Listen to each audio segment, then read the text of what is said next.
काम करना पड़ेगा, करके कुछ दिखाना पड़ेगा। अभी तक ऐसा कुछ दिखा नहीं। न विद्यार्थी के तौर पर उन्होंने बहुत बड़ा कोई तोप मारा है, तोप छोड़ा है। जो आदमी मुख्यमंत्री, देखिए मैं ये नहीं मानता हूं कि डिग्री पाने से कोई आदमी समझदार हो जाएगा। हम लोग के माँ बाप, दादी, हर परिवार में ऐसे लोग हैं जो पढ़े लिखे नहीं लेकिन बहुत समझदार हैं। परिस्थितिवश आप पढ़ाई नहीं कर पाए, स्कूल नहीं था, साधन नहीं था, पैसा नहीं था, वो बात समझ में आती है। लेकिन जिसके माँ बाप मुख्यमंत्री हैं, वो बच्चा 10वां नहीं पास किया, तो ये दिखाता है कि शिक्षा के प्रति आपकी सोच क्या है। जो आदमी 9वां फेल है, वो बता रहा है कि हम बिहार के विकास का रास्ता बता देंगे। जिसको ये नहीं मालूम है कि जीडीपी क्या है और जीडीपी ग्रोथ क्या है, वो बता देगा कि बिहार का सुधार कैसे हो जाएगा। मतलब जो बिहार जो कह रहा है कि हम सोशलिस्ट, हमारे पुरोधा, हमारे पुरखों का समाजवाद है, समाजवाद का जो डेफिनेशन खड़ा होकर नहीं बोल सकता है, वो समाजवाद पर चर्चा करेगा। वो समाजवाद पर चर्चा करेगा। तेजस्वी यादव को मैं चुनौती दे रहा हूं, जरा खड़े होकर सोशलिज्म पर 5 लाइन बोल दो बिना कागज देखे हुए। तो क्या सोशलिस्ट है, सोशलिज्म है क्या, खाली ये बता दो, बता दो, हम मान लेंगे, आपको नेता मान लेंगे। 10 दिन कोचिंग ट्यूशन करके आओ, आपके कैमरे पर कह रहा हूं। 10 दिन कोचिंग ट्यूशन कर लो, रट लो, उसके बाद कैमरे पर आकर सोशलिज्म पर 5 मिनट बोलकर बताओ कि सोशलिज्म है क्या, क्या है समानता, क्या है समाजवाद। इतना हल्का मत कीजिए। ये बिहार में पिछले 30 वर्ष में जो शर्ट के ऊपर गंजी पहन ले, उसी को आप लोगों ने नेता बना दिया। न जिसको भाषा का ज्ञान है, न विषय का ज्ञान है, न शब्दों का समझ है। जो जितना गलत बोल रहा है, जो जितना बड़ा लंपट है, उसी को आप लोग बताते हैं जमीनी नेता है। इसीलिए ये दुर्दशा हुई है। ये ज्ञान की भूमि रही है, यहाँ भगवान को आकर ज्ञान मिला है। बुद्ध महावीर जहाँ पैदा हुए हैं, वहां पर अनपढ़ और लंपटों को हम लोगों ने नेता मानकर और अपने आप को गौरवान्वित फील कर रहे हैं। और ऐसा मान लिया है कि समाज में कोई पढ़ा लिखा बचा ही नहीं है। नीतीश कुमार एक इंजीनियर हो गया तो लोग बता रहा है कि इससे बड़ा कोई पढ़ा लिखा है ही नहीं। अरे भाई, बिहार के हर गांव में नीतीश कुमार से ज्यादा पढ़ा लिखा और समझदार व्यक्ति है। जरूरत है कि उन बच्चों को ढूंढ कर निकाला जाए, उनको मौका दिया जाए। इनका कोई बपौती है, यही रहेंगे। सन 2025 के चुनाव में कितने परसेंट मतदाताओं को जल सूरज उतारने वाले हैं? चुनाव के ठीक बात, फोन साइलेंट करो। मेरे भाई, जातीय जनगणना के हम पक्ष में हैं। जाति जनगणना होनी चाहिए। कोई भी गणना, सर्वे जो सरकार कराना चाहे, जिससे कि समाज के अलग अलग वर्गों की जानकारी, स्थिति के बारे में जानकारी मिले, वो होना चाहिए। लेकिन जाति जनगणना हो जाने से सबकी स्थिति अगर सुधर जाती, तो कोई ये पूछ नहीं रहा है कि भाई आजादी के बाद से अनुसूचित जाति, जनजाति, SC ST समाज की तो गणना हो रही है, फिर उसकी स्थिति क्यों नहीं सुधरी? बिहार में आपने जाति जनगणना करा लिया, आपने घोषित किया कि हर परिवार को 2 लाख रुपया देंगे। जरा बताइए किस किस परिवार को 2 लाख रुपया मिला है भैया? भाई, महागठबंधन की सरकार में नीतीश कुमार ने कहा ना जातिगत जनगणना हो गया, तो 30 वर्ष से जिन पिछड़ों को बेवकूफ बनाकर उनके नाम की इन्होंने राजनीति की, उन्हीं के सर्वे ने बताया कि उसके आर्थिक, सामाजिक, शैक्षणिक स्थिति में कोई सुधार नहीं हुआ। इन लोगों ने उसके बाद कहा कि हर परिवार को 2 लाख रुपया देंगे। ये बात पत्रकार भी भूल गए। कोई नहीं पूछ रहा भाई वो 2 लाख रुपया का क्या हुआ, वो 2 लाख रुपया कब दोगे? जल्दी दो, जल्दी दो 2 लाख रुपया प्रति परिवार। जैसे तेजस्वी यादव ने कह दिया 10 लाख नौकरी दे देंगे, वैसे नीतीश कुमार ने कह दिया हर परिवार को 2 लाख रुपया दे देंगे। कहां से दे दोगे भाई? सैलरी का तुमको पैसा नहीं है, केंद्र सरकार से भीख मांग रहे हो, तब तुम्हारा सरकार चल रहा है। ऐसी दुर्दशा आपने बिहार की बना दी है। और आप 2 लाख रुपया दे दीजिएगा हर परिवार को, कैसे दे दीजिएगा? और अगर दे सकते हैं तो दे दीजिए, हम लोग आपका करेंगे, आपका सम्मान करेंगे अगर आप ये कर दीजिए। जातिगत जनगणना होना चाहिए, लेकिन उससे देश के, राज्य के विकास की सारी कुंजी है वो, ऐसा बात नहीं। ये तो ऐसे हुआ कि आप कहिए कि हम लाइब्रेरी में जाएंगे और जाकर बस आइंस्टीन बन जाएंगे।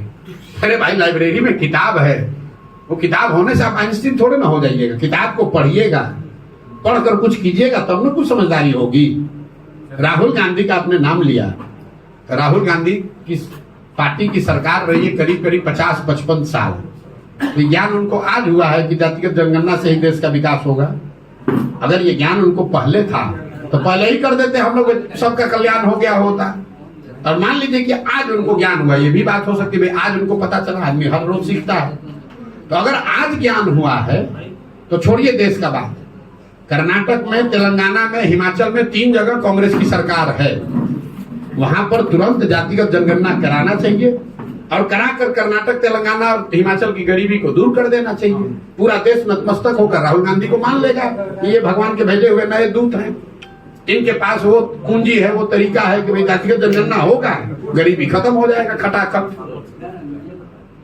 कल आपने कहा था कि 40 सीटों पर मुस्लिम कैंडिडेट उतारिएगा, अगर 19 सीटों 40 सीटों पर आरजेडी अगर कैंडिडेट उतारती है मुस्लिम, तो आप क्या करेंगे? मेरे भाई, मैंने कोई मुसलमानों के नजरिए से नहीं कहा है। जो जन सुराज का फॉर्मूला है, जन सुराज सिर्फ काबिल आदमी को चुनाव लड़ाएगा, हमारे लिए काबिलियत पैमाना है। लेकिन हर समाज में चुनाव तो 243 आदमी लड़ेगा और बिहार में काबिल तो लाखों लोग हैं, तो उसमें से किस समाज के कितने काबिल लोगों को लिया जाए, उसके लिए ये फॉर्मूला बनाया गया कि जिस समाज के लोगों की जितनी संख्या है उसको उतनी भागीदारी, उस समाज के उतने काबिल लोगों को भागीदारी मिल जाएगी। उस हिसाब से मुसलमानों की आबादी अगर 18% है तो करीब करीब 40 सीट पर काबिल मुसलमान आदमी लड़ना चाहिए।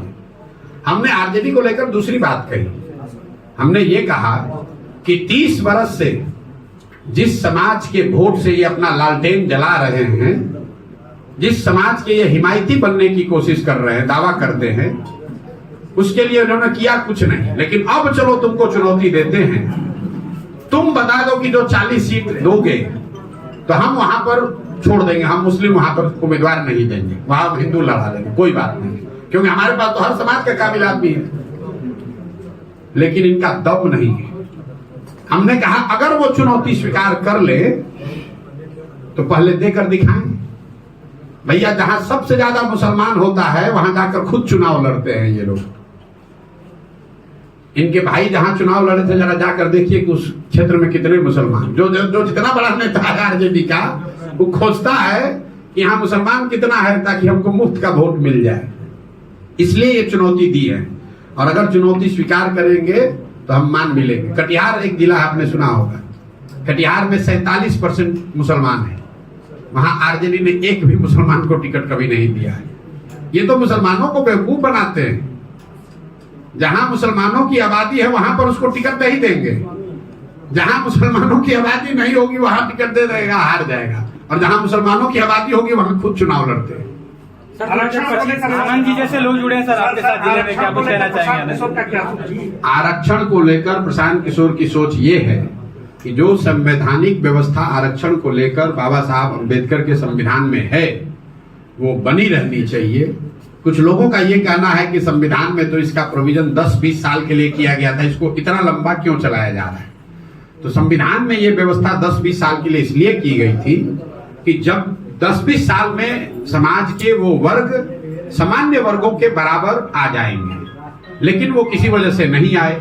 तो आरक्षण की व्यवस्था तब तक चलनी चाहिए जब तक जिन वर्गों को आरक्षण का लाभ मिल रहा है वो सामान्य वर्गों के बराबर आर्थिक, सामाजिक, शैक्षणिक नजरिए से उनके बराबर ना हो जाए। मान लीजिए कि गरीबी हटाओ कार्यक्रम शुरू किया गया 1980 में, तो अगर गरीबी 5 वर्ष में 10 वर्ष में नहीं हटी तो क्या गरीबी हटाने का कार्यक्रम बंद कर दिया जाएगा? आपको रोग है, आपको डॉक्टर ने दवा दी कि आप 2 महीना खाइए ठीक हो जाइएगा, लेकिन अगर 2 महीना में रोग ठीक नहीं होगा तो दवा खाना छोड़ दीजिएगा, तब तो गड़बड़ हो जाएगा ना। तो आरक्षण की व्यवस्था जो संविधान में है वो बनी रहनी चाहिए, जब तक बनी रहनी चाहिए जब तक जिन वर्गों को इसका लाभ मिल रहा है उनकी सामाजिक, राजनीतिक, शैक्षणिक स्थिति सामान्य वर्गों के बराबर न हो जाए। एक आखिरी सवाल है किसी को लेकर सवाल है सर, इस तरीके से बीजेपी भर्ती हो जाएगा। ठीक है भैया, बहुत बहुत धन्यवाद।